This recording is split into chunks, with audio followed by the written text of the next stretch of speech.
कुंभ महापर्व पर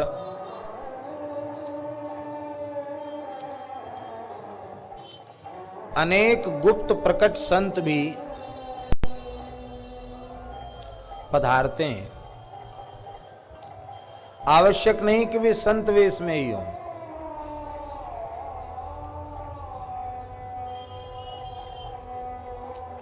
पर वे महान संत होते हैं।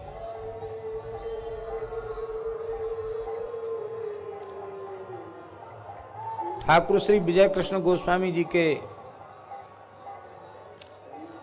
शिष्य कुलदानंद ब्रह्मचारी जी ने सदगुरु संघ में बड़ी बढ़िया बात लिखी है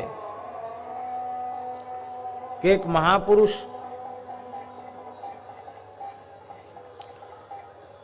विराजे थे। विजय कृष्ण गोस्वामी ने उनका दर्शन किया, जिनकी आयु लगभग 30 वर्ष के जैसी थी।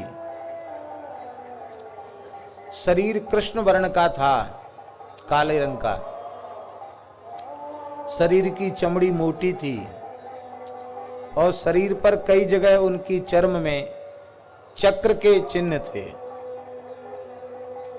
शरीर पर उनके कोई वस्त्र नहीं था, काठ का ही आड़बंद था, काठ की ही कौपीन धारण किए हुए थे, लंगोटी।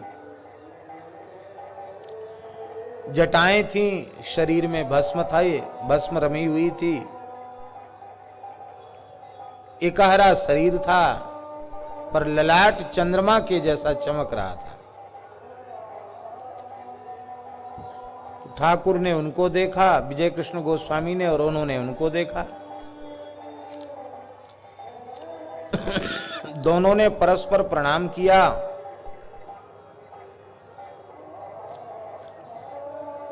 और उन महापुरुष ने बताया, उन महापुरुष जो वे महापुरुष पधारे थे कुंभ के पर्व पर, एक कुंभ पर्व की घटना सुना रहे हैं प्रयाग की।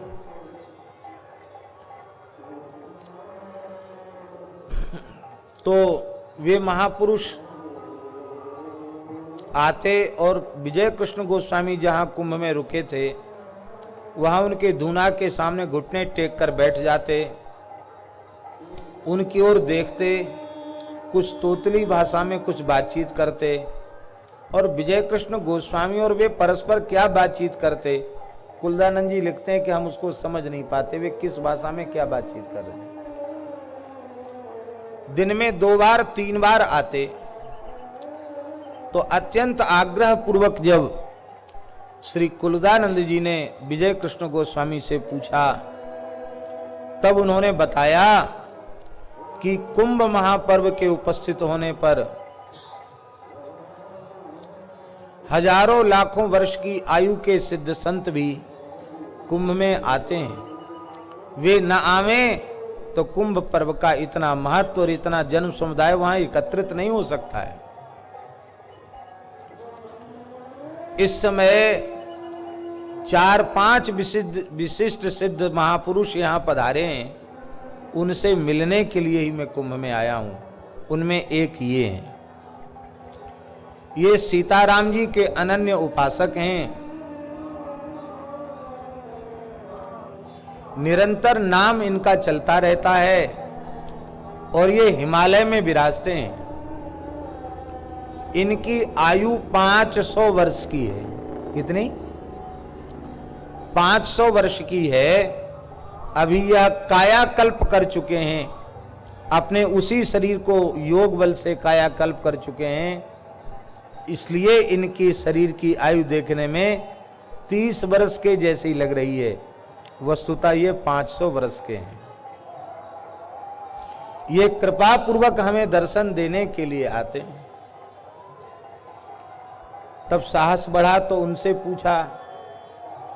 हाँ, एक और बात कही कि इनकी साधना क्या है। कुलदानंद जी ने पूछा, इनकी साधना क्या है। बोले इनकी साधना श्री भरत भाव की साधना है।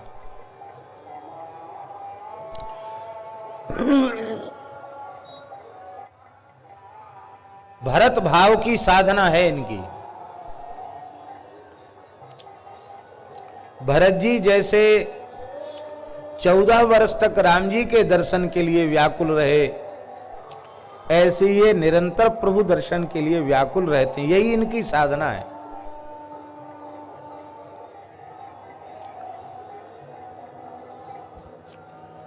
अब साहस बढ़ा तो कुलदानंद जी ने उन महापुरुष से भी पूछा कि आप यहां दिन में 2 बार 3 बार पधारते हैं, और वे जब आकर बैठते तो उसका पूरा वातावरण दिव्य हो जाता उनके बैठने मात्र से, तो आप क्यों आते हैं यहां, किस हेतु से आते हैं? तो उन महापुरुष ने कहा, मैं अपने श्री रघुनाथ जी का दर्शन करने आता हूं। यहां ठाकुर में मुझे अपने राम जी का दर्शन होता है।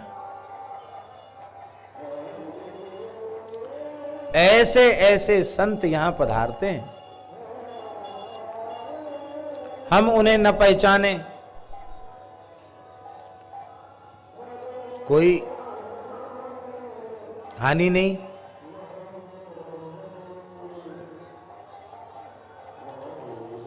वे भी हमें न देखें, कोई हानि नहीं। हम उन्हें न देख पाए, कोई हानि नहीं। पर वे इसी पवित्र क्षेत्र में विचर तो रहे। पवन के प्रसंग से उनकी रज भी उड़ करके मस्तक पर पड़ जाएगी तो भी हम कृतार्थ हो जाएंगे। ऐसे भजन निष्ठ संतों के शरीर को छूकर जो हवा चल रही है, उस हवा का एक झोंका हमें लग जाएगा तो भी हम पवित्र हो जाएंगे। इसलिए जितने समय तक यहां निवास करो, अत्यंत सावधानी पूर्वक, किसी का भी तिरस्कार, किसी की भी निंदा न हो जाए। भले ही कोई दरिद्र के रूप में है, कंगाल के रूप में है, भिखारी के रूप में है, किस रूप में है पता नहीं, पर किसी का तिरस्कार न हो जाए। पता नहीं जिसका तिरस्कार हो वही कोई सिद्ध महापुरुष हो तो क्या कह सकते हैं। इतनी सावधानी से इस पर्व में निवास करना है।